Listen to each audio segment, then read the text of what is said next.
Huckabee. Lieutenant Colonel Oliver North honors America's heroes. Rock Positano celebrates baseball great Joe DiMaggio. And Keith and Kristen Getty perform. That's Trey Corley in the Music City Connection. And I'm your announcer, Keith Bilbrey. And now, here's Mike Huckabee!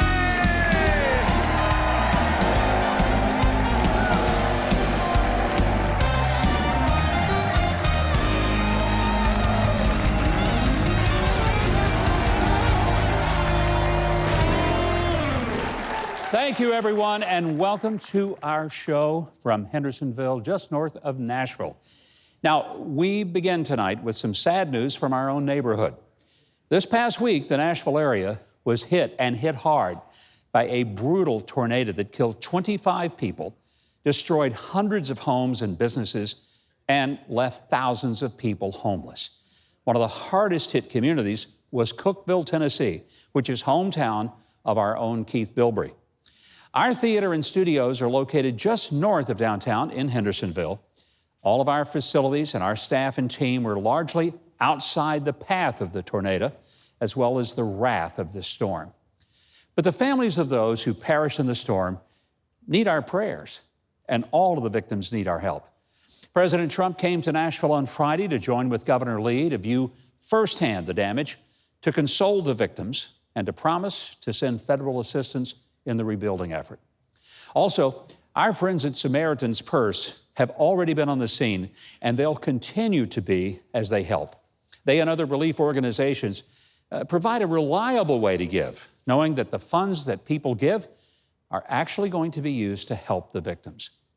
Now, we've also been affected by the coronavirus, not because most of us have it or will get it, but because there's a worldwide panic about it.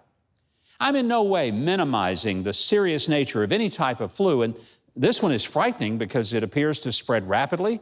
No vaccine is developed yet to stop its spread, although Israeli scientists say they're just days away from finding one. Here in the U.S., there are less than 250 cases that have been confirmed so far.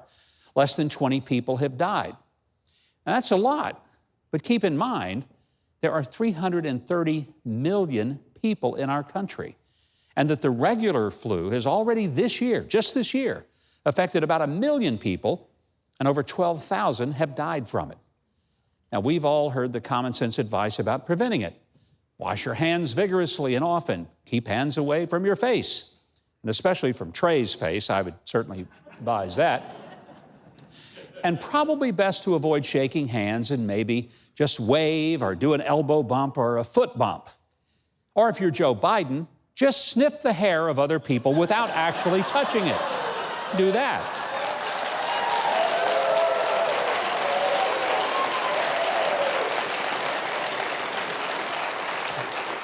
That may get edited out, I don't know. We'll see. Let's also mention that the field of Democrats in the 2020 presidential race has dramatically dropped, with only Joe Biden, Bernie Sanders, and Tulsi Gabbard still in. Now, you probably haven't even heard that Tulsi is still in because, for reasons that I've never understood, the Democrat Party seems to be intent on keeping her off the stage and totally out of sight. They've manipulated the rules to keep her off the debate stage, and many of the commentators even lament there are no women left in the race, which I think must come as a real surprise to Tulsi, who at last report has not transgendered. Suddenly, the party that prides itself on diversity is left with two elderly white guys, the youngest of whom is 77 years old, and they got one female that they insist on keeping out of sight and out of mind. I'm telling you, it's easier to find the body of Jimmy Hoffa than to find Tulsi Gabbard at a Democrat Party function.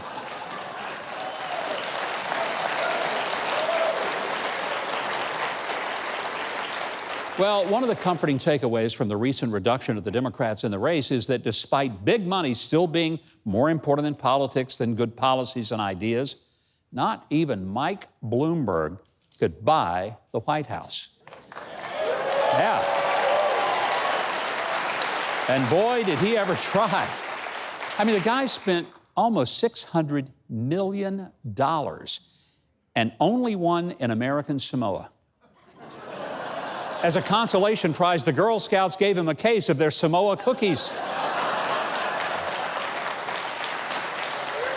You know, Bloomberg burned so much money that environmentalists now blame him for global warming. And TV and radio stations and online advertisers, they're crying. I mean, he pretty much individually funded them for a year. But I'll tell you, it's good news for those who can now watch their cat videos on YouTube without first having to suffer through a Mike will get it done ad. Yeah, Mike got it done all right. He's down and done. And all he keeps is a T-shirt that says, I spent $600 million and all I got was this T-shirt in extra small. Yep, Bloomberg came up short.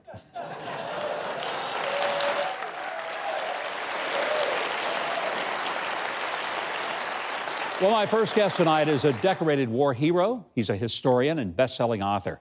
He's got a brand new book. It's a historical thriller, a story of heroism in our nation's first war, the war that birthed the United States of America and freed us from tyranny and oppression.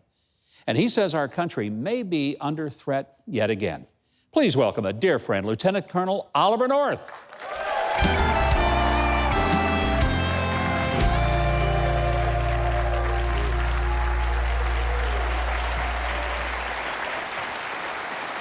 Welcome. Thank you. It's great to be with you again. You know, one of the things that you're known for, a strong defender of the Second Amendment. It's been a big part of your message in life for a long time. That's not just about hunting and gun ownership.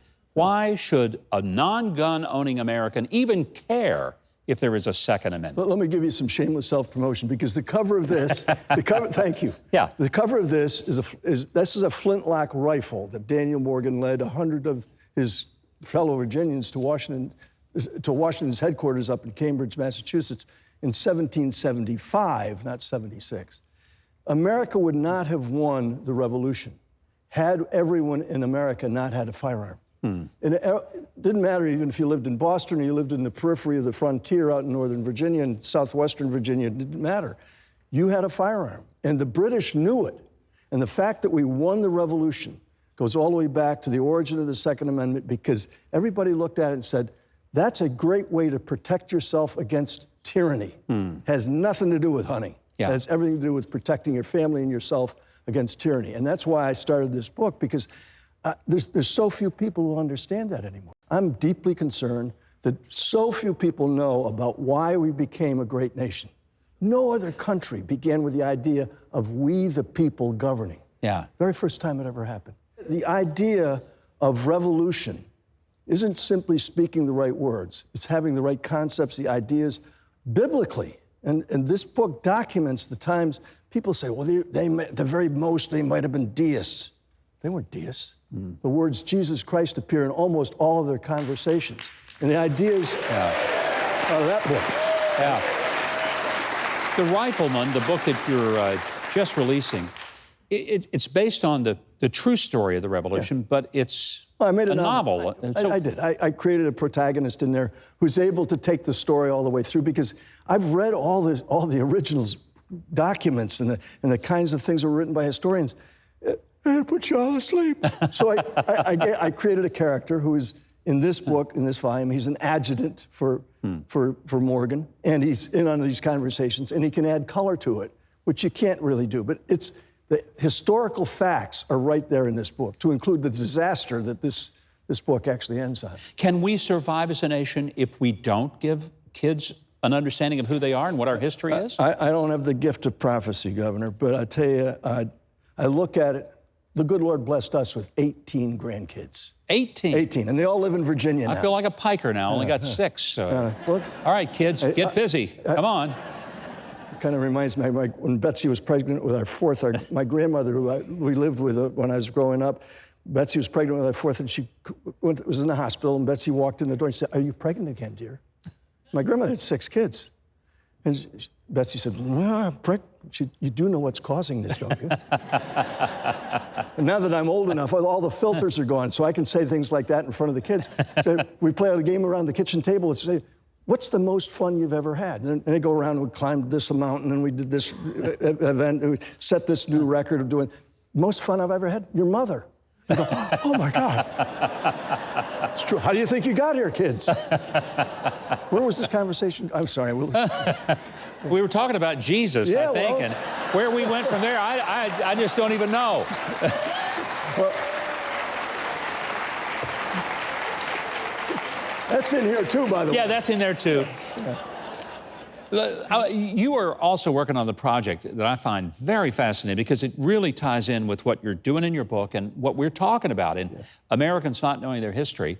It's a project about American heroes. We've got a little clip. It's just sort of a teaser that we're going to take a look at and talk about.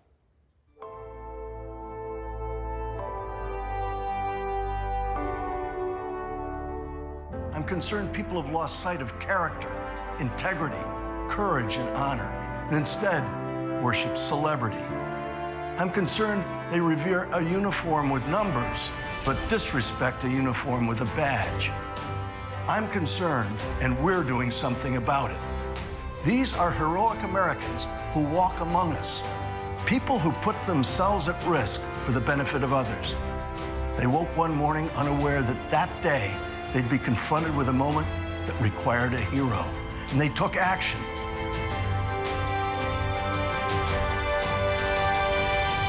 It has been my great blessing to have spent most of my life in the company of heroes.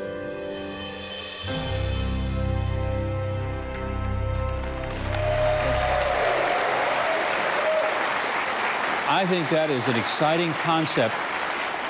You said something in that trailer that totally got my attention. We emulate a lot of people who are wearing shirts with numbers on them, athletes, and hold them up as if they're heroes. Oliver North has 2 Purple Hearts, Bronze Star.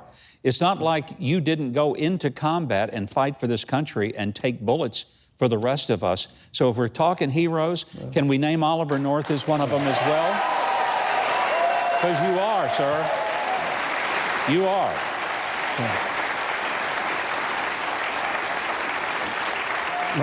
Thank you. My true blessing has been able to spend my life with people like that. I love to write about them. I had 17 great years at Fox when you and I were there, and that's what 60-plus embeds that I did with those guys. I had a great opportunity to lead young Marines in combat and to spend 22 years in the Marine Corps, and ended up with enormous admiration for the country that will produce an all-volunteer force. This was an all-volunteer force, right? Yeah. Everyone was a volunteer. Nobody got drafted. But it's a great thing that we learn about who has given us our freedom. And I think, Colonel, that one of the reasons I'm so grateful to have you here is because, not just because you've written a fantastic book that will inspire and encourage and remind us of our heritage as Americans, but I also think it's important that when you talk about heroes, you talk about the people that you know, and takes one to know one. That's why I'm delighted to have you here. Okay. Thank you, sir. Thank you, brother. Delighted to have you here. We're going to keep you here for a second. Our thanks to Colonel Oliver North for joining us. The book is called The Rifleman. It's available right now everywhere books are sold. And you can also follow him online at olivernorth.com, on social media at Oliver L. North. Now, join me after the show on Huckabee.tv. You can learn my thoughts on the coronavirus, hear how transgender teens are pushing back on gender reassignment from the government, and learn why Nikita Khrushchev may have been a political prophet. All of that is on a feature we call Facts of the Matter, and you can only see it after the show on Huckabee.tv. Keith, we're going to let you do a little sharpshooting on what we got on the show tonight. Tell us about it. Oh, I think I can hit the bullseye tonight. Congressman French Hill, Dr. Rock Positano, and columnist Cal Thomas are right here. Plus, Irish vocal duo The Gettys, right here on Huckabee. I'm Edward Graham with Samaritan's Purse, and to Governor Mike Huckabee and our TBN family, thank you for all the years of support that you've given this ministry. I want to urge you to continue to pray for those in Middle Tennessee. Just this week, several tornadoes came through that state, and over 20 people have lost their lives, and right now we need your prayers and your support. Be praying for those families that have lost loved ones, have lost their homes, their livelihoods. I couldn't imagine what they're facing right now. We have 3 of our disaster relief teams on the ground. These volunteers that we have are partnering through the local church, and I'd like for you to pray for them. If you're willing, you're able, we'd love to have you volunteer. Just go to Samaritan's Purse website, and you can sign up and be part of one of these teams that's on the ground right now. We also need your financial support, but again, most of all, we need your prayers. We thank you for everything you've done for us in the past, but right now we need you in Middle Tennessee. To donate, call 1-800-567-8002 or visit SamaritansPurse.org/TBN. Well, this week, Middle Tennessee was struck with tornadoes that reached speeds of 175 miles an hour and above. Several hundred homes and businesses damaged and destroyed, and that doesn't even include the surrounding towns in Putnam County. Samaritan's Purse is working to help in every area they can. I hope you'll consider volunteering to help the families and individuals who have been displaced, as well as those injured in these storms. And if you can't get here, then pray and please give the most generous financial gift you can that'll meet the needs of others through Samaritan's Purse.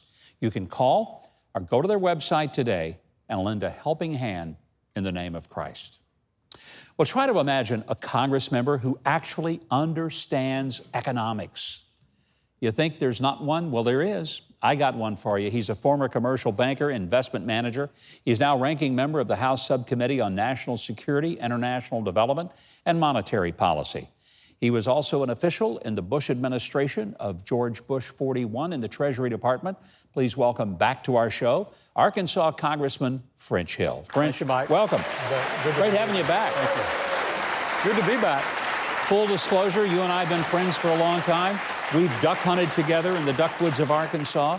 But tonight, I'm talking to the congressman, not just my friend. The coronavirus certainly has everybody in a froth. What do we need to know? You get briefings on national security and issues like this that the rest of us aren't going to get. So what would you like to say to the constituents of America to help them with the concerns and the panics? We met with Vice President Pence this week and Tony Fauci, who runs the infectious disease operation at NIH, and they concur with the recommendations you gave all your viewers tonight. We've got to use common sense. We've got to not overreact, and we've got to be prepared, but not be frozen in action. And I think that's where we are in the United States. I know that we need to be prepared. And let me say that President Trump jumped on this immediately when it broke in China. On January 10th, the Chinese finally gave us the formula of what they thought was causing this disease. That triggered our work towards a vaccine. Our public health system here is the best in the world. So we've had the move of the Federal Reserve. We've had Congress act immediately and appropriate $7.8 billion to help offset the expenses potentially around the infections from coronavirus. And we've gotten the public health departments around the whole country coordinating with the direction of Vice President Pence. Economics is your bailiwick. This certainly could have a big impact on the economy, particularly the travel industry. A lot of flights being canceled, people afraid to go on cruises, afraid to go to large events. NCAA is talking about having March Madness without a crowd there in an empty arena. So if there's this kind of economic impact, will we recover from that in the foreseeable future? Of course we'll recover, but that's what you see in the stock market. That's why you saw the actions of the Federal Reserve, the uncertainty, the unknown. We see that in Wuhan, China, as we taped this show, that there were no new cases found. That's good. Yeah. If that number is to be believed, that's a good thing.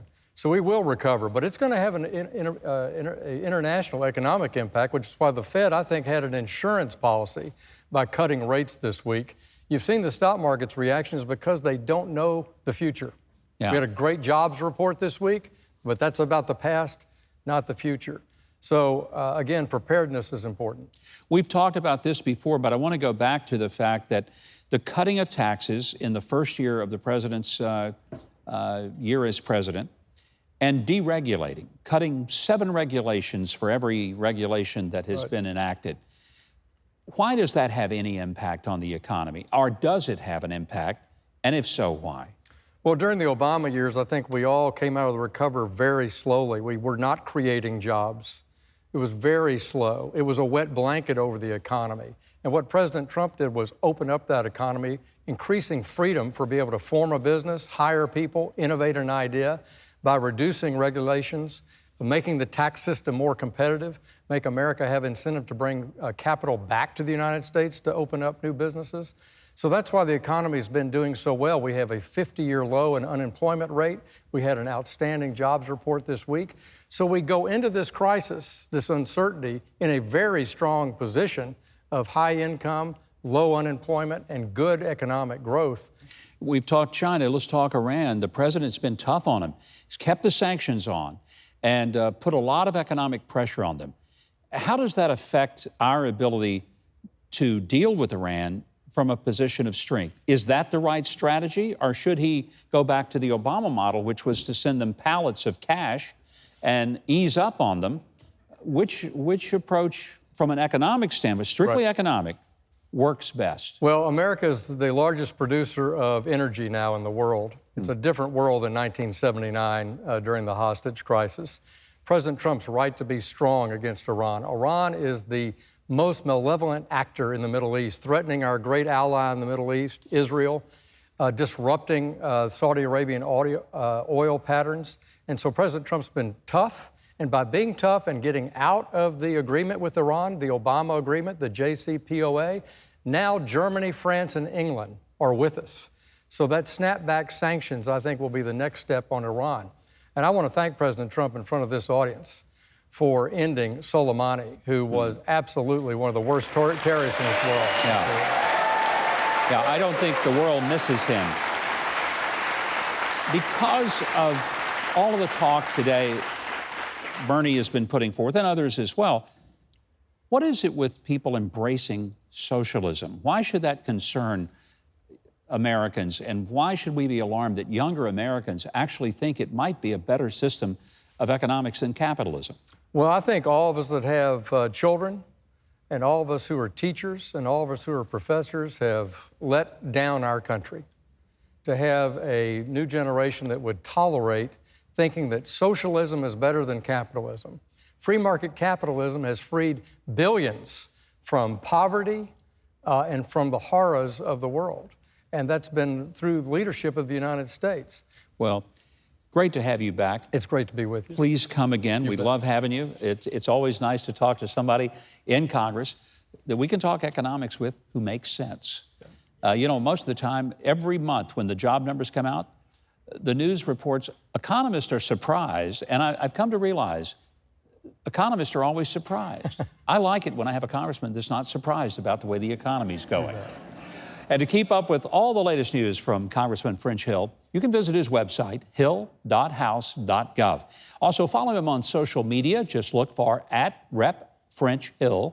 That's on Facebook, Twitter, as well as Instagram. Now, Keith may not be an economist, but he's got the latest news on the rest of the show, and he is going to socialize with us and share it right now. Well, coming up next, Dr. Rock Positano talks Joe DiMaggio. Cal Thomas reveals America's expiration date. And modern hymn writers Keith and Kristen Getty. They're on Huckabee.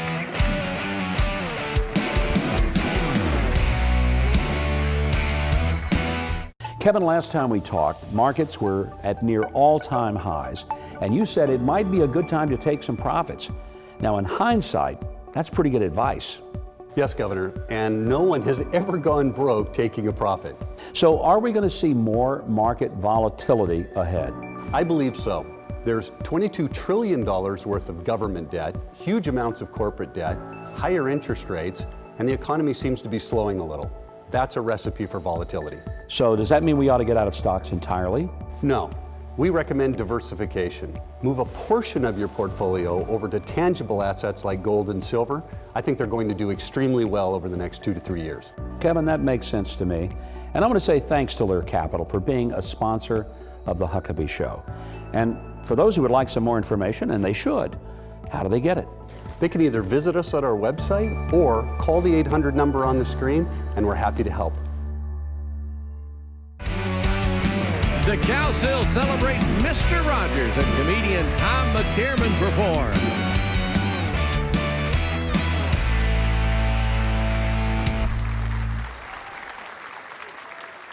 Well, from the many faces of Vladimir Putin to a festival of exploding sledgehammers, I'm not making that up, we've got the news that'll make you a comrade colluder on a segment we call In Case You Missed It.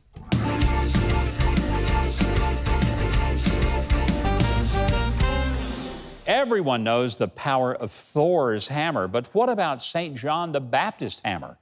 The folks down in one Mexican town are too familiar with it. Over 6,000 people attended, and dozens of people were actually injured recently at the annual Exploding Hammer Festival, there really is such a thing, in San Juan de la Vega, Mexico. The festival takes place every February, and it's dedicated, for reasons that do not make any sense to me, to St. John the Baptist. The event involves people attaching a mix of sulfur and chlorate to the ends of sledgehammers. Then they smash the hammers against a rail beam, making the substance explode and sending up massive clouds of smoke. Some participants are flung backwards by the force it causes. This year, a total of 43 people were hurt.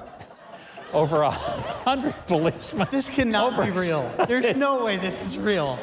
I'm telling you, if you wondered... Alcohol could have been involved. I'm pretty sure that the bottom statement of the news story is it was believed that alcohol was involved. I'm sure. Absolutely. Absolutely. Has to be. Over 100 policemen oversee the event, and ambulances are standing by at all times. By the way, rumor has it that one contestant lost a hand and a leg in an explosion, with only his right ones remaining. I bet he felt left out. Look, I can't believe this has anything to do with John the Baptist. I'd believe you without a doubt that if you told me it was to remember maybe Napoleon blown apart. Hey, at least this wasn't as bad as the explosion at the Charmin toilet paper plant in Baltimore, Maryland. Yeah, nobody was killed, but there was extensive soft tissue damage.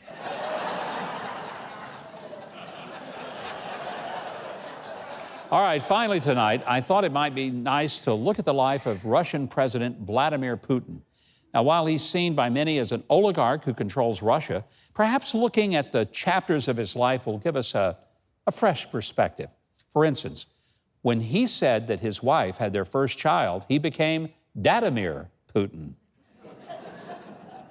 And then there was that time he watched an episode of This Is Us, and he turned into Vladimir Putin. Or when President Donald Trump said Russian vodka was just potatoes gone bad, he became Vladimir Putin. And when they started selling a limited edition flavor of Jell-O Instant Putin,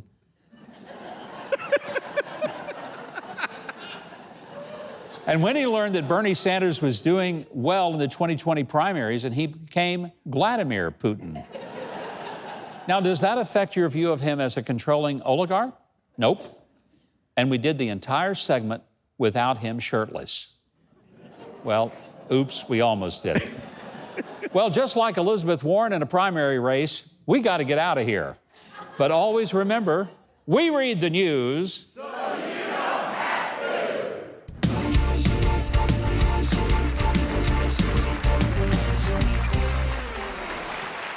Now, you know my next guest is Dr. Rock. He's a specialist in foot disorders, often quoted in sports media.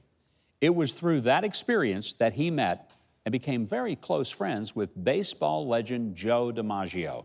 It's a story that's told in his revealing book, Dinner with DiMaggio. Please welcome Dr. Rock Positano. Dr. Rock, great having you here. Thank you. You know, I was at the White House visiting with Larry Kudlow, who's the president's economic advisor. He said, there's a guy you got to have on your show, as Larry would say.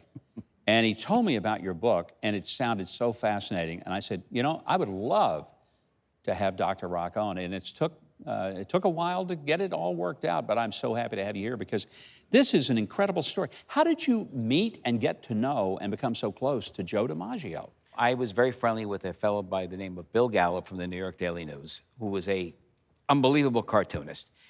And he says to me, you know, Rock, I'm going to have a friend of mine call you. I think you could help him. I said, well, who's your friend? He goes, well, I'm not going to tell you his name because he's very private. I says, well, okay, just make sure you give me the heads up. Yeah. So he calls me the next day and go, Rock, his name is Joe DiMaggio. I says, the Joe DiMaggio? He goes, yes. So I figured, this, you got to be kidding me. Can't be. So he says, just leave him a little note in his mailbox saying who you are and see what happens. So I figured he would never show up, but Joe DiMaggio was going to show up to my office.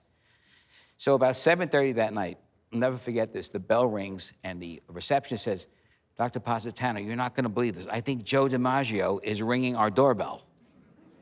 And at that time, we had a video system. And I looked at this man. I said, oh, my goodness, it was Joe D.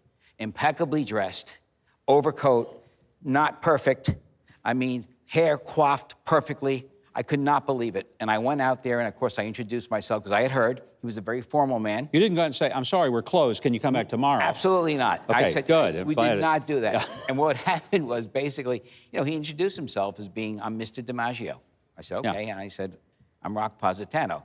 Now, people said, how long did it take before he let you call him Joe? And I said, about 2 years. Because he was a formality. But yeah. He was a great guy, though.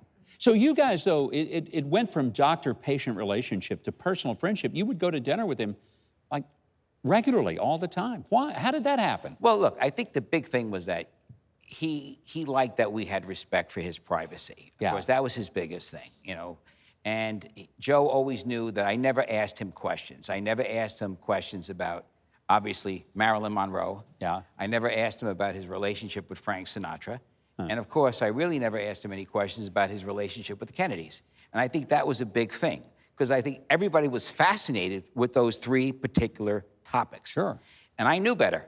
So Gallo says, whatever you do, Rock, don't mention any of those topics and he'll love you. And that's exactly what I did. I followed Bill's advice. Did he ever open up about any of those topics later in your relationship of many years? And he always would say to me, he goes, you know, Doc, I don't understand how all of these people are writing books about me and articles about me when they never even sat down and had a cup of coffee with me, which was kind of very profound in his own way. But he took a liking. He loved New York City. And, of course, the Dinner with DiMaggio book is really a snapshot of the last 9 years of DiMaggio's life in New York City when he was actually able to enjoy himself. So we were all over town with him. I mean, he loved restaurants, and it was amazing how here's a man that was, at that time, 70s, no, beginning of his 80s, and people gravitated toward him. I mean, we used to kid around. If you wanted to go to a restaurant and have people attracted, bring Joe in. And you'd have all of these younger people. It didn't matter. They were 25, they were 35, and he had that allure, but he was a gentleman. And, of course, women loved him because he was a gentleman. Yeah. I mean, women would just fall in love with DiMaggio. And I could see why Marilyn Monroe would do the same thing as well. You know, there was extraordinary stories about how smart he was, how perceptive, that he wasn't just some dumb jock. This guy was a man of extraordinary intelligence. This man was brilliant. He would read the New York Times, the Wall Street Journal, the Daily News, the Post, cover to cover every day, because he wanted to be informed. But, of course, what really I admired about him is that he knew all industries. He knew entertainment. He knew business. He knew the film industry. I mean, he knew everything. And many times I would watch people from these various disciplines try to, like, impress him, and he would beat them to the punch. And I used to sit there and say, oh, my goodness, this guy was just amazing. And, of course, he always said this, Governor, that more baseball games were won and lost off the field than on the field. What did he mean by that? He meant to say that baseball was a thinking person's game, and that mental errors were probably the biggest reason why some of the biggest games were lost. And I guess that's the reason why DiMaggio and even Williams were so brilliant, because they would actually remember pitching combinations that were from 3 years before, where there was a man on first and second, and it'd be 2 outs, and DiMaggio says, I'm going to wait for the curveball. And him and Williams would actually remember pitching combinations. Now, you went with DiMaggio and Ted Williams at dinners. The two of them, that must have been an extraordinary conversation. They were not known to like each other very much. It was also a very dangerous one, too. I mean, having the two most, like, preeminent baseball players ever. I mean, you know, DiMaggio always recognized Williams as being the greatest natural hitter ever. Yeah. And Ted always recognized Joe as being the greatest all-around, you know, player ever. But it was amazing when they would get together. I mean, they would just throw... Were they competitive? Oh, still competitive, 50-something years later. So much to the point that one night when Ted was feeling his oats, he said to me, you know, Rock, the way to get Joe out is to throw this particular pitch. And of course, what's happening, Governor, I'm watching DiMaggio's ears steam up. And finally, after a few minutes, Joe turns to me and to Ted and says, Ted, points to his ring finger, he goes, you see that? That's a 1936 World Series ring. He goes, I've got 9 of them, and you've got none of them. What a shutdown, huh? Oh, I boy. Mean, he was amazing, Governor. He really was amazing. I mean, he was so smart. You know, this book is going to be a wonderful read for people who love the era of Joe DiMaggio and the legend of this man. They're going to get a back behind-the-scene view of him that they've never known before. You actually knew him, became his friend, and give us some great insights. You can learn more at dinnerwithdimaggio.com. And to learn more about the author, visit rockpositano.nyc. Now, with all that talk about dinner, my guess is that Keith Bilbrey is hungry for a little more show. So, Keith, go ahead and tell us what's up. Next, author Cal Thomas checks America's expiration date. And Irish vocal duo Keith and Kristen Getty join us on Huckabee.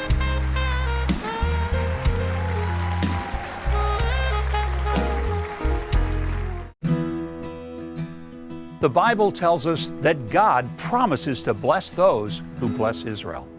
Hello, I'm Mike Huckabee.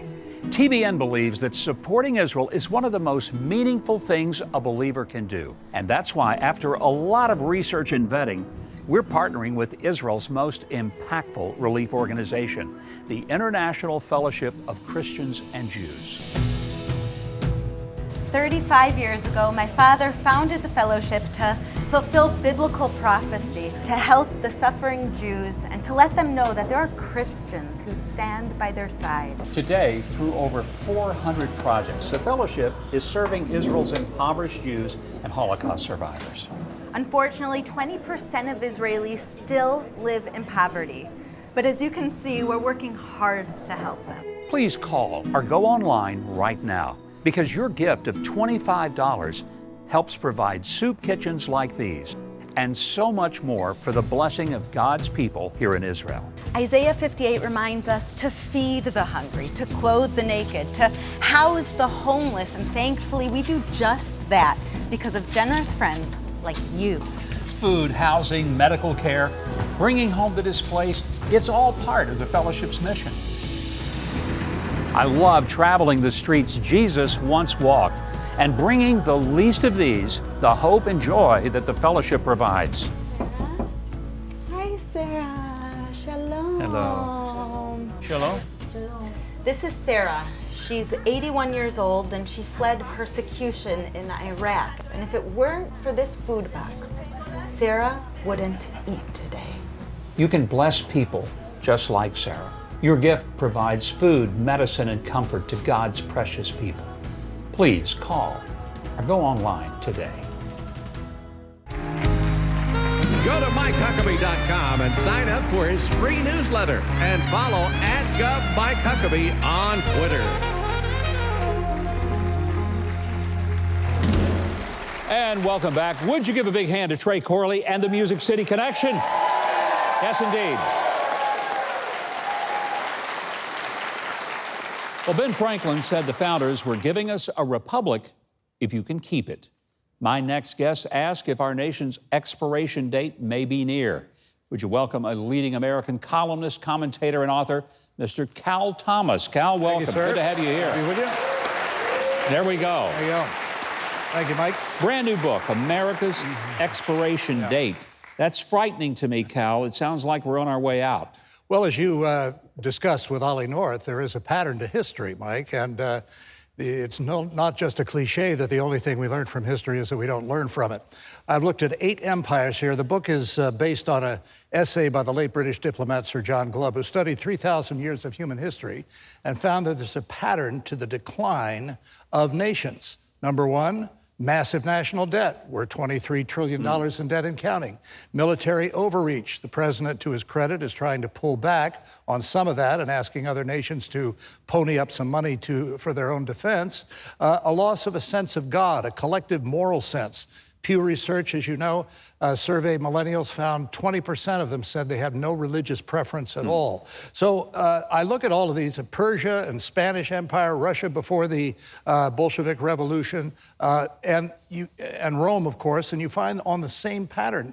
And then the last chapter on the United States suggests that we are on the same road, and there's really nothing, no guarantee that we're going to preserve and persevere as a nation if we follow the same patterns of these other empires. I mean, it sounds pretty dire. Is there a pathway out of this? Yeah. I mean, can we be the exception? Yeah, we can. Well, it's not going to be a Broadway musical. It's a serious book. But it is, you know, the Old Testament prophets were kind of dark about their prophecies for nations and individuals who forget God. Now, Lincoln said that the major cause of the Civil War is that we forgot God. Solzhenitsyn said the only reason that Soviet communism prevailed for 7 decades is that we forgot God. Moses warned against it. Jesus warned against it. The scriptures are full of warnings of what happens to individuals and nations who forget God. Now, my view is that we need to care for the next generation and the one to follow. And the way we do that, in my opinion, is to stop putting them in these re-education camps. The public schools, not all of them, but many of them, that teach we evolved from slime and our nearest relative is down at the zoo. That's why we like bananas on our cereal.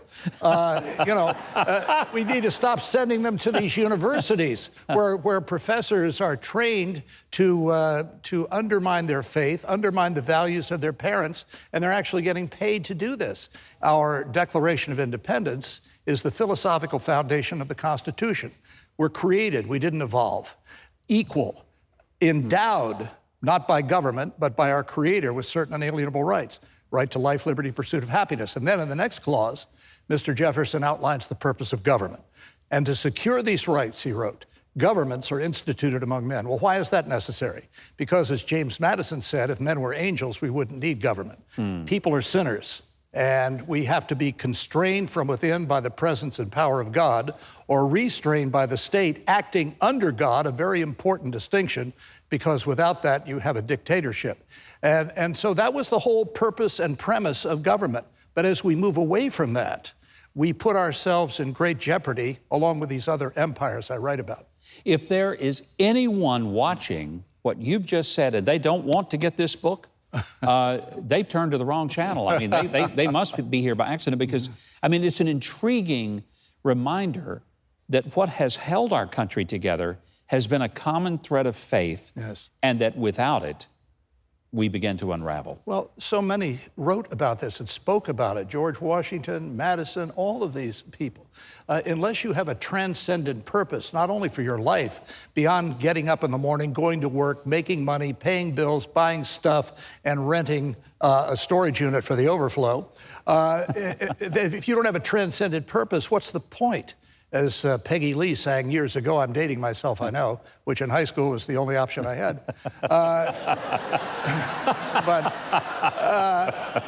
Is that all there is to life? If that's all there is, let's break out the booze and have a ball. We got to have a transcendent purpose, and I feel we're losing that as a nation.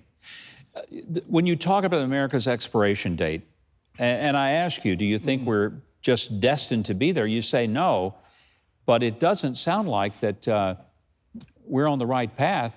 How do we change it? How does our audience become part of changing this?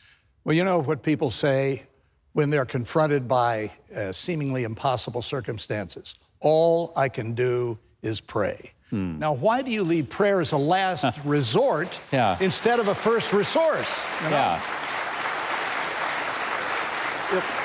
Paul writes in Romans 8 that God has built futility into his creation in hope that the creation will turn to him. And so I think, you know, like the revivals, 2 or 3 people getting together to pray, not just so the stock market will go up, because God responds when you honor him. I have engraved on the back of my watch my favorite verse, 1 Samuel 2:30, he who honors me, I will honor. I believe that with all my heart. Well, I believe it. I believe this book is one everybody needs to read, America's Expiration Date, by Cal Thomas. It's available on Amazon and all major booksellers. You also ought to check out Cal's columns, his commentaries, and a lot more at calthomas.com. You can look for Cal Thomas on Facebook at Cal Thomas. And you can also find him on Twitter. Keith, I don't think we've gone stale quite yet. So if there's anything fresh on our show tonight, we're going to let you tell us about it right now. Oh, you better believe it. Coming up, international worship recording artists Keith and Kristen Getty. Join us right here on Huckabee.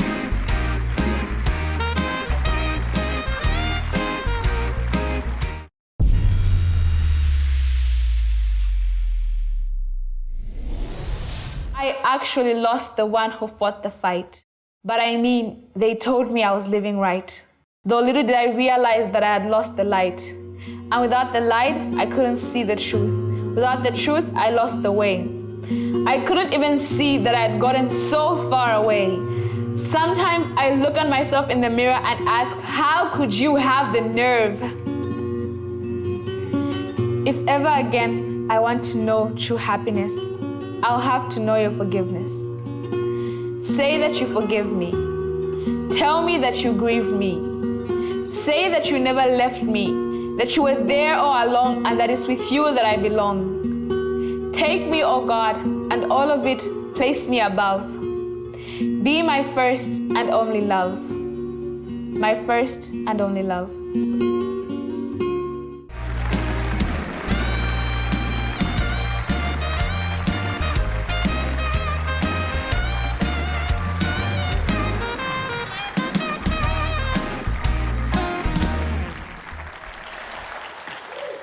Welcome back. My next guests are an Irish husband and wife worship duo. They craft modern-day hymns focusing on the passion, death, and life of Jesus Christ. Propelled by Martin Luther's vision to sing, pray, and read the teachings of Jesus, they're leading a whole new style of worship. I want you to welcome Keith and Kristen Getty. Delighted to have you here. How did you guys decide that you wanted to make hymns cool again? Oh my goodness. Gosh, I mean, I think Cal gave you the perfect setup. You know, we live in an age where our culture around us has turned their back on God. We have 4 little daughters. And when I think about them growing up and surviving, never mind thriving, never mind being world changers like some of the people Cal talked about, we need to build deep believers. And part of that is not only just reading the Bible and studying, but part of that is singing it. So we wanted to get people back to singing Christian doctrine, Christian truth in a way that it captured their whole beings. I don't want to be disparaging about some of the worship music today, but some of it is pretty shallow. And it's very repetitive. And once you've sung 4 or 5 words in a phrase, it's just done over and over and over. The music is very catchy. It's ear candy. But what you really focus upon is a depth, a theological depth in the hymns to make it so that there is biblical truth that has meaning to it. It's obviously catching on. I mean, you guys have thousands of people who come to your concerts, 15,000 that show up at this year, Sing 2020, yes, right? Yeah, right. Yeah. Bridgestone in Nashville. You'll fill that arena. Yeah. Why? Why is it that people are wanting to be a part of this? Gosh, well, I mean, I think a lot of it just is there's a need. There's a need both for people to get serious about the Bible, to get serious about artistic creativity, and to help our local churches sing. And I mean, it's not just our congregations, and it's not just me, but it's also in our families as well. I think that's where a lot of it sees a big difference, isn't it, Kristen? Yeah, no, as we've traveled around, we've met many people in later years of life, and maybe they've forgotten a lot of other things, but what they remember are the hymns that they learned as children, that they've grown up singing through many different seasons of life. And so we're asking the question, what is it the children today are going to be singing when they're older? And along with all contemporary modern music and all different types of music, I think there should be a core, a collection of hymns that we can learn when we're little. And we've seen that so much with our little girls. Even though they're still very small, can learn so much. So the opportunity is so great that we can fill their little minds and hearts with these deep truths in songs that they could sing in their 70s. And so we see it as such a long-term investment in their life. At Sing 2020, I mean, that's a pretty big arena, to sing hymns. Yeah. What happens at this event? Because it's going to be August the 31st through September the 2nd. If people come to it, what will they experience? Well, it's a mixture of those three things. So we teach the Bible. It begins with Kristen's uncle, Professor John Lennox, who you will know of, who introduced us. And we've got Ravi Zacharias, Os Guinness, John MacArthur. Couldn't get any David big Platt. names, so you... No, yeah. they a bunch of these guys come in and they teach. And this year's theme is singing the scriptures. Yeah. So we're looking at the Bible. We're looking at how the Bible fills our whole services. And then on the third day, we're looking at the Bible's transformative part in the 21st century, really taking on really Cal's theme there. And then we also bring in world-class art musicians, from classical musicians to jazz musicians, John Patitucci, to Christian musicians. And then we get worship leaders, music directors. And it's a really sort of a wonderful mixture of them all. So that's going to be an incredible experience for people to get to come. And I hope they will find out about it. Now, we didn't bring you here just to talk, so we obviously are going to have you do some singing for us. I mean, wouldn't that be the right thing to do? I think so. So I'm going to ask Keith to tell the folks at home how they can get the Getty's great music for themselves. Well, Keith and Kristen Getty's The Life of Christ Quintology, a 5-part EP of modern hymns, is available at gettymusic.com. You can also find out about more about the Sing 2020 Worship Conference here in Nashville. That's gettymusic.com. And after the show, go to Huckabee.tv for a digital music exclusive performance of What Grace Is Mine by Keith and Kristen Getty. But stay tuned, because in 60 seconds, Keith and Kristen Getty are going to perform right here.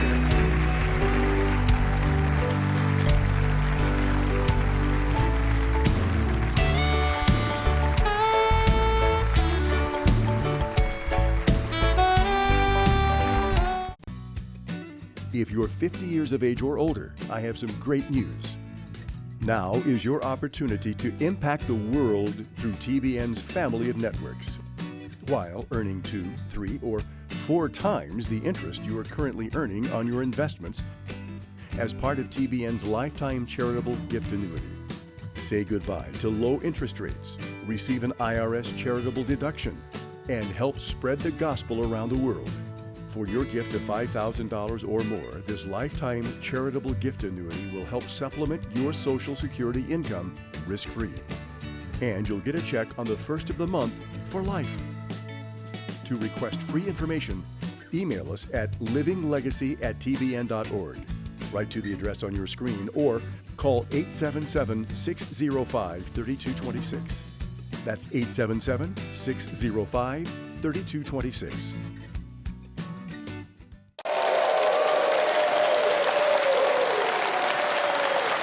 Now, here to sing In Christ Alone are Keith and Kristen Getty.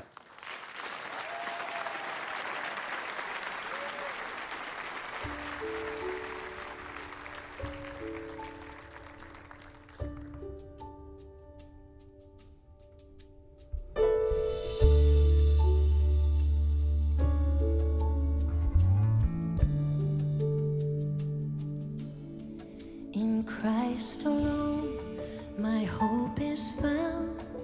He is my light, my strength, my song. This cornerstone, this solid ground, firm through the fiercest drought and storm. What heights of love, what depths of peace, when fears are stilled, when striving cease. My comforter, my all in all, here in the life of Christ I stand.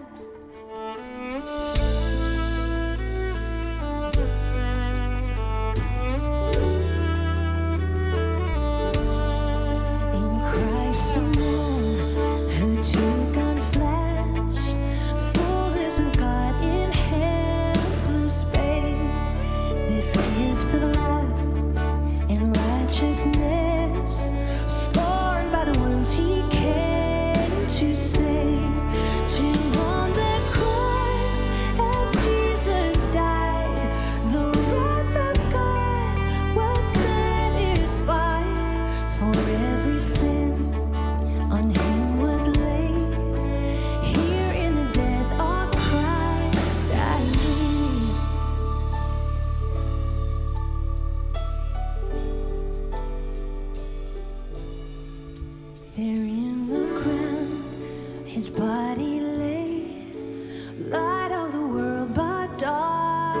was slain, then bursting forth in glorious day.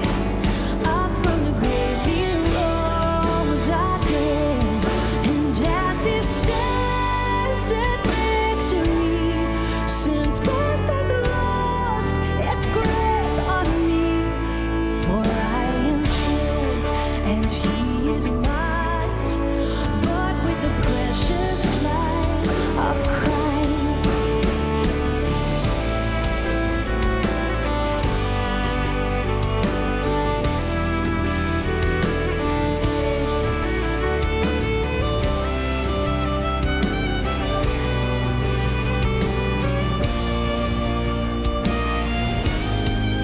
No guilt in life, no fear in death. This is the power of Christ in me. From life's first cry to final breath, Jesus commands my destiny.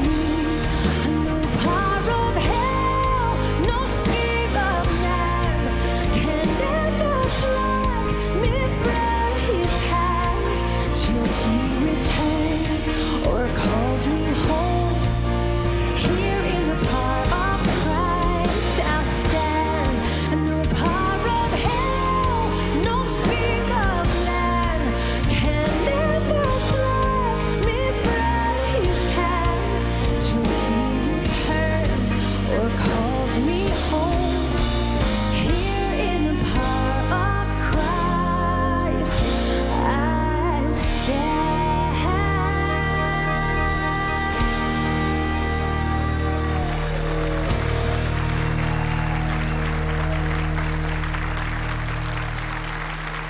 The children in our world bring us so much joy and inspiration every day.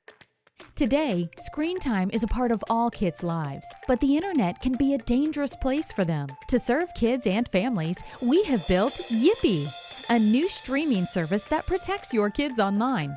Hundreds of hours of shows that are safe, values-based, faith-filled, and fun. Yippee, where characters build character. Start your free trial today. If you're 50 years of age or older, I have some great news. Now is your opportunity to impact the world through TBN's family of networks, while earning 2, 3, or 4 times the interest you are currently earning on your investments as part of TBN's lifetime charitable gift annuity. Say goodbye to low interest rates, receive an IRS charitable deduction, and help spread the gospel around.